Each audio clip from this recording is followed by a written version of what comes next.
Okay, let's jump right into this explainer.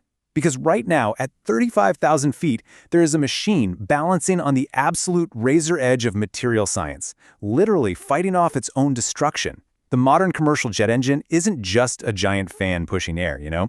It is a meticulously engineered cage designed to contain a continuous, violent explosion. To really grasp the scale of this marvel, we have to look right into the belly of the beast.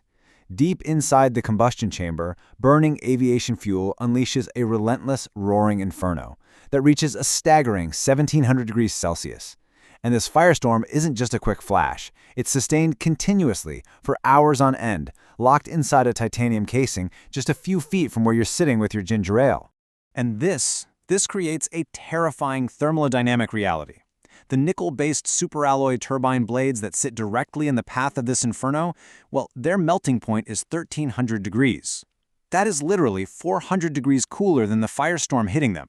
By all known laws of physics, that metal should instantly liquefy and obliterate the entire engine. So, how is that even possible? Let's get into Section 1, Solving the Temperature Paradox. Seriously, how do you stop a machine from melting when the fire is hotter than the metal's own melting point? The answer is an extreme, highly active defense mechanism called film cooling. See, these turbine blades aren't solid chunks of metal. They're entirely hollow. As they spin at mind-bending speeds, highly compressed, cooler air is violently forced through the center of the blade and then pushed out through microscopic, laser-drilled holes scattered all across the metal surface. What this does is create a microscopic blanket of air. It's an invisible, millimeter-thick protective shield. The 1,700-degree firestorm never actually touches the blade itself. It just glides completely over this active barrier. It is an absolute, breathtaking masterpiece of fluid dynamics, maintaining a razor-thin boundary between sustained flight and total catastrophic failure, thousands of times a second. But heat is just one adversary. That brings us to Section 2, the centrifugal monster. Yeah, the engine is also constantly fighting off some violent, tearing physics. The massive front fan blades on engines like the GE90 spin with such ferocious speed that they wake up a centrifugal monster. Every single blade is subjected to 40 tons of pulling force. 40 tons! It is actively trying to rip the metal right out of its socket and throw it through the engine casing. To put that staggering math into perspective, just try to visualize this. It's the exact equivalent of hanging 2 full-sized double-decker buses from a single piece of spinning metal. Every individual blade in that front fan is holding on against that immense weight, continuously, for the entire duration of a transatlantic flight. It's wild to think about. Now, under this brutal combination of extreme core heat and that staggering centrifugal pull, standard metals completely break down.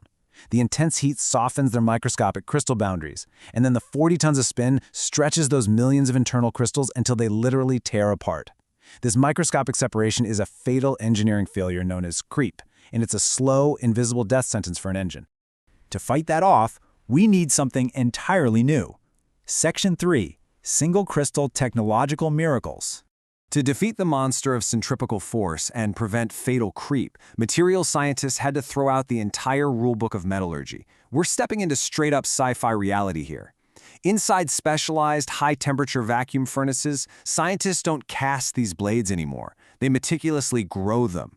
Like a technological miracle grown in a lab, each blade is formed as one single continuous metallic crystal, completely eliminating all internal grain boundaries.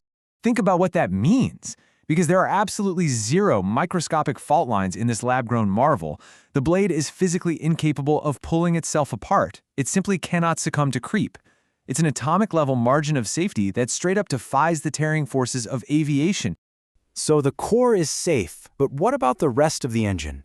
Section 4, High Bypass Efficiency. While the core wrestles with hellish temperatures and tearing forces, the front fan is performing a fluid dynamics magic trick of its own. Modern commercial jet engines operate as high-bypass turbofans. That means a massive 90% of the air sucked in by that front fan completely bypasses the violent, explosive core. Only 10% actually goes into the center to be compressed and ignited. And this 90% bypass air, it's the secret weapon of modern aviation. This massive wrap of cold air provides the vast majority of your forward thrust.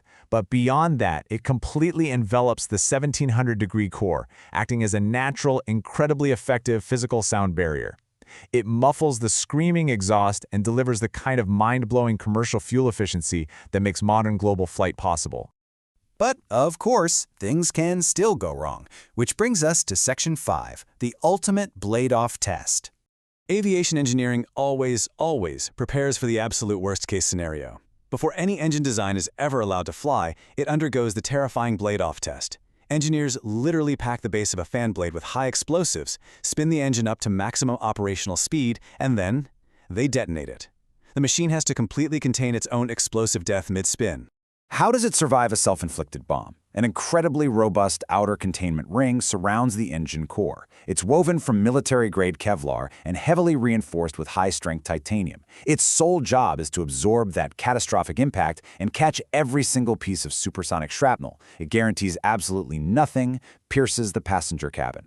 So, the next time you're settling in, looking out the window at 35,000 feet, ask yourself, do you truly realize the relentless, brutal war against physics taking place just a few feet away from you?